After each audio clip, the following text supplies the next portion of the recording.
María Paula Romo, asambleísta del Movimiento de Ruptura de los 25, para conversar con ella sobre este nuevo código. María Paula, muy buenos días y gracias por estar en Desayuno C24 Horas.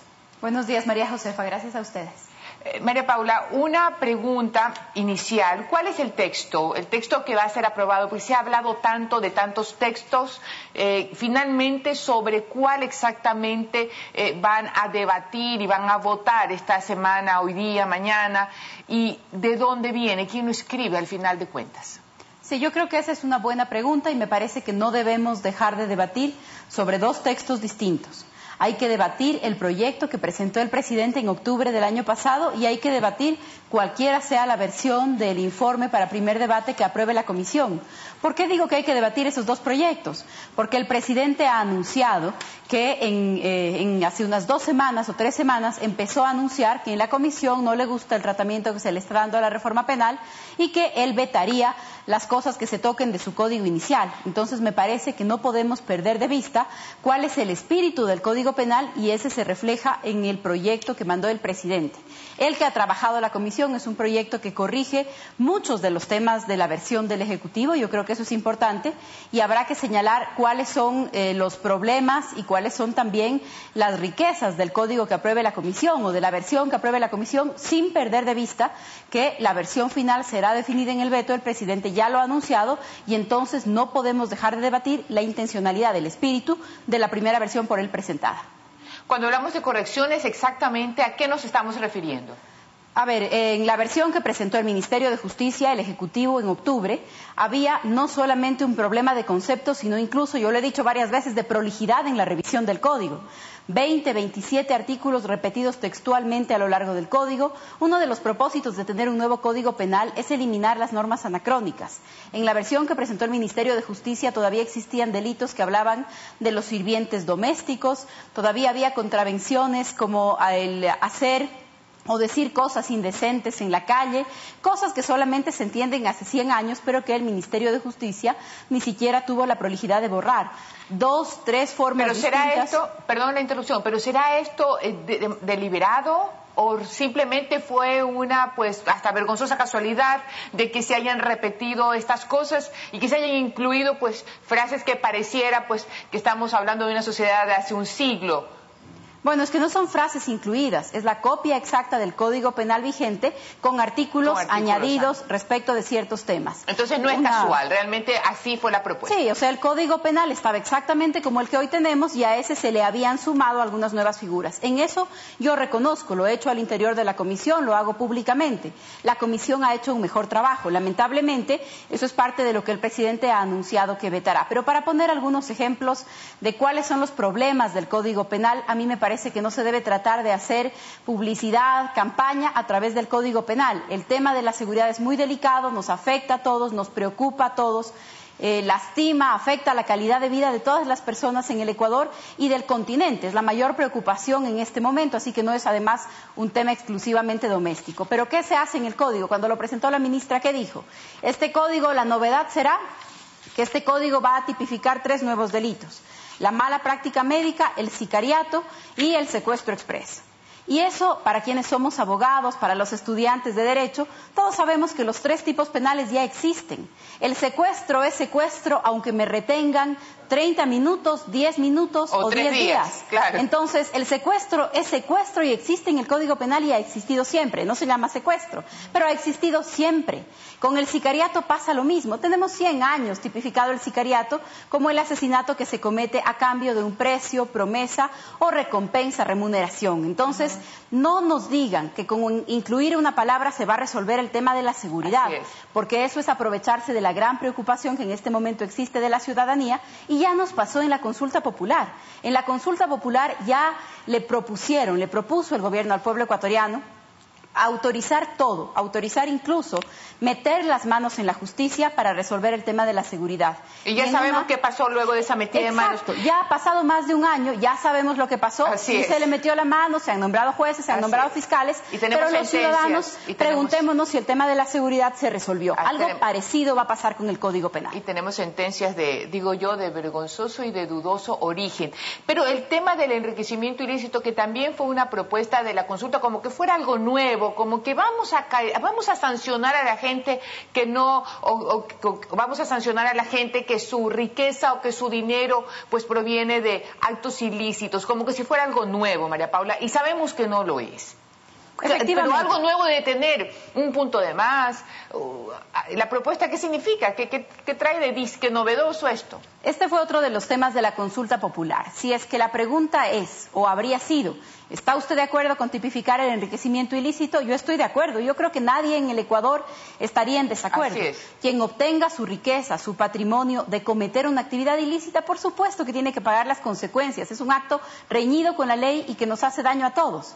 Pero la pregunta no era esa, y en el derecho penal una pequeña palabra puede cambiarlo todo. La pregunta era, ¿está usted de acuerdo con tipificar el enriquecimiento privado no justificado? ¿Cuál es la diferencia? Que ya no tiene que demostrar el Estado, los fiscales, los jueces que he cometido un acto ilícito, sino que se invierte la carga de la prueba y ahora, si es que el Estado me señala, me escoge, entonces yo soy la que tiene que demostrar que no he sido un delincuente, que no he sido una delincuente, que no he cometido actos ilícitos y además, según el Código Penal, eso solo se podría hacer a través de un medio de prueba, que son los certificados del Servicio de Rentas Internas. Entonces, claro, me pregunto, por ejemplo, ¿cómo esperan que una familia de migrantes que recibe remesas demuestre que ha construido su casa con papeles del SRI? No puede hacerlo, simplemente es imposible. Si quiere perseguir el gobierno, la justicia, el peculado, no necesita nuevas leyes para hacerlo, necesita tomar los casos que tenemos y que además se debaten todos los días. Y tomar los casos que están escondidos en la justicia y que no se mueven, incluso lamentablemente con funcionarios públicos de este gobierno. Lo mismo para el tema de los coyoteros, lo mismo para el tema del narcotráfico, del crimen organizado, que son las cosas que más preocupan en este momento en el país. Una de las cosas que preocupa también es ciertas o supuestas violaciones a los derechos fundamentales que pudiera traer este nuevo cuerpo legal. El tema de los jóvenes, el tema de la libertad de expresión. ¿Qué hay de eso? Bueno, el código es complicado, largo, tiene 1000 artículos, la versión del Ejecutivo, 800 y algo más, la versión de la Comisión de Justicia. Pero en verdad el propósito del Código Penal es doble, o al menos debería ser doble. Por un lado, defender a quienes son víctimas de la delincuencia, de la comisión de delitos, y por otro lado, defender a los ciudadanos de los posibles abusos del Estado. Es decir, que en el Ecuador, quienes cometan un delito, quienes cometan un acto reñido con la ley, sepan que van a pagar las consecuencias de lo que han hecho y efectivamente las paguen, porque aunque tengamos en el Código que la pena va a ser 300 años, si la justicia nunca consigue una sentencia, los 300 años están escritos, no se le han puesto como pena a nadie.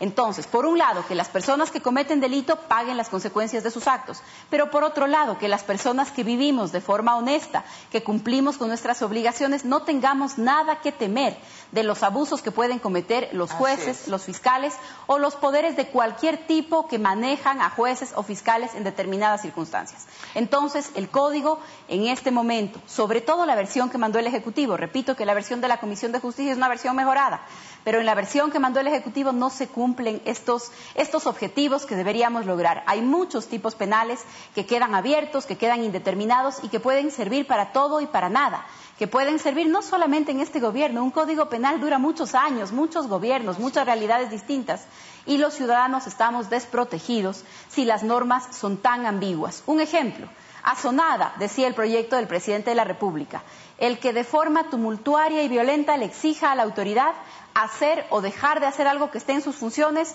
será sancionado con pena privativa de libertad de 1 a 3 años. O sea, el delito es exigirle a la autoridad. Es un delito que todos cometemos, entre comillas, porque cuando le exigimos a la autoridad que haga algo, que deje de hacer, cuando tenemos una postura crítica, cuando salimos en una marcha, cuando en una reunión tenemos un reclamo, pues eso ya podría configurar o que alguien nos diga, bueno, le vamos a investigar por asonada. Y esos son mecanismos que sirven para silenciar a las personas, para atemorizar a las personas. Se criminaliza la protesta una vez más. Aquella frase que ofende a este gobierno, dice que eso no es cierto, que aquí la gente puede expresarse. Entonces, ¿qué pueden decir ante una propuesta textualmente escrita de esa manera? María Paula, y se me acaba el tiempo, una última pregunta. Pues ya con tantos años en la Asamblea, ya pues tiene alguna experiencia política con respecto a lo que va a pasar con temas claves como este nuevo Código Penal. En definitiva, ¿cuál es su opinión? ¿Qué va a pasar? ¿Usted va a votar? ¿El presidente pues va una vez más a meter mano otra vez en la Asamblea? ¿Cuál va a ser el futuro de este cuerpo legal? Algunas de las cosas que pueden pasar. En la Comisión de Justicia, cuando el presidente dice no hay humo blanco, cuando se anuncia en una nota que no se llegan a acuerdos, hay que decir que esto no es necesario, no es una conversación con la oposición. El Movimiento País tiene mayoría por sí solo en la Comisión de Justicia y, por lo tanto, el día que decida el Movimiento País y en las características que el Movimiento País así lo decida, se aprobará el informe de mayoría. En el Pleno, yo me temo que este proyecto podría ser aprobado con el apoyo de los sectores más conservadores, más autoritarios del país. En el fondo, el Código Penal tiene grandes coincidencias con lo que han sido las propuestas de toda la vida del Partido Social Cristiano, por poner un ejemplo, así que me parece que podría fácilmente sumar los votos de esos sectores, pero el debate apenas empieza. El momento en que la Comisión apruebe el informe para primer debate, yo creo que apenas ahí el país, desde todos los sectores, se va a dar cuenta de todas las implicaciones que tiene el Código Penal. El tema, por ejemplo, de la responsabilidad penal de las personas jurídicas, inclusive poder poder decretarle a una persona jurídica una medida cautelar. Un ejemplo de nuevo, a una persona natural le pueden decir prohibición de salida del país, prohibición de vender los bienes o prisión preventiva. Según el Código del Ejecutivo, a una empresa, a una tienda, a una fábrica, a una farmacia, a un consultorio, le pueden decir, mientras le investigo, lo cierro. Y lo cierro hasta 5 años. ¿Qué pasa con una fábrica, con un empresario, con un emprendedor, con un comerciante, al que 5 años después le dicen, usted es inocente, puede retomar sus actividades? Claro, ¿cómo recupera todo lo perdido? Y ya ha quebrado, ya le habrán quitado sus bienes, ya le habrán embargado lo que tenía, entonces se convierten en herramientas demasiado peligrosas para la persecución. Hay que perseguir el delito, pero no se puede poner en inseguridad y en desprotección al ciudadano que vive una vida honesta. Eso no es correcto. Se convierte, María Paula, lamentablemente en un deseo constante del presidente Correa en perseguir a quien no piensa distinto. Así de simple y así de peligroso. Se me acaba el tiempo, María Paula. Un gusto tenerte aquí. Muchísimas gracias y muchísima suerte.